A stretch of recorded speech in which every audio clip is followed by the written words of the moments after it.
Well, she's a newcomer to the political scene, and after a hard-fought race, she will be a brand new face on the county council. Democratic Deni Taveras will fill the District 2 seat next year.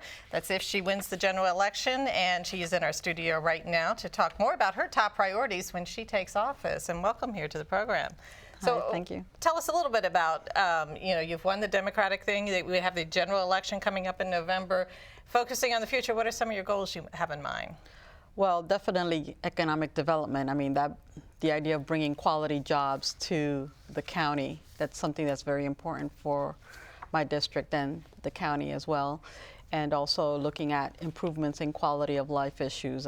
People are very concerned about code enforcement issues, about having clean and safe streets, and essentially trying to sustain the current track of that Councilman Will Campos has had in terms of being responsive to the constituents, and I certainly hope to do the same.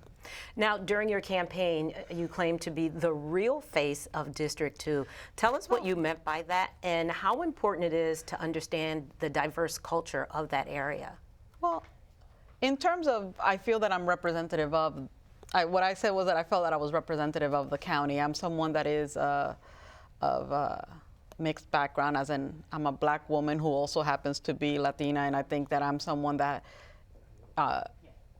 kind of the richness of my background in terms of the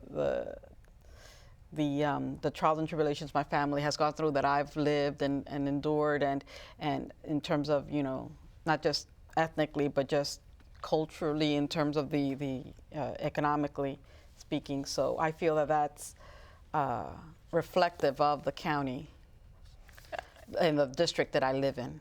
As part of this legislative process, now, I understand you have 3 master's degrees. You're bringing in a chemistry background, public affairs background, and what was the third?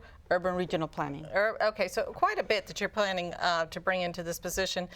How do you think that's going to help you prepare for it? I think that we need to be a little bit more progressive on the environmental front. I think that we can afford to be more progressive on the environmental front. And so that's something that I feel that I can bring to the table. I can bring to the table what it means to see our county grow. Right now, we have projected growth for over 1 million in, I think it's 2035. And I think we need to be able to think about what that looks like physically, psychologically, financially for the county, and I think that if we start to prepare now, it won't catch us by surprise down the road.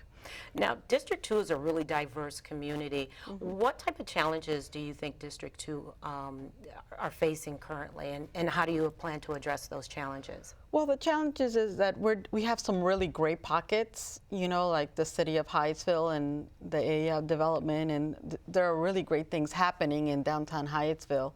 But we also have some pockets around Route 1 that still need growing, and we have West Hyattsville that's the train stop, the metro stop that's still underdeveloped. So there's still a lot of opportunity we can leverage, and we don't have to necessarily leverage our green space. We can leverage it on developed concrete space that stands unused or underused.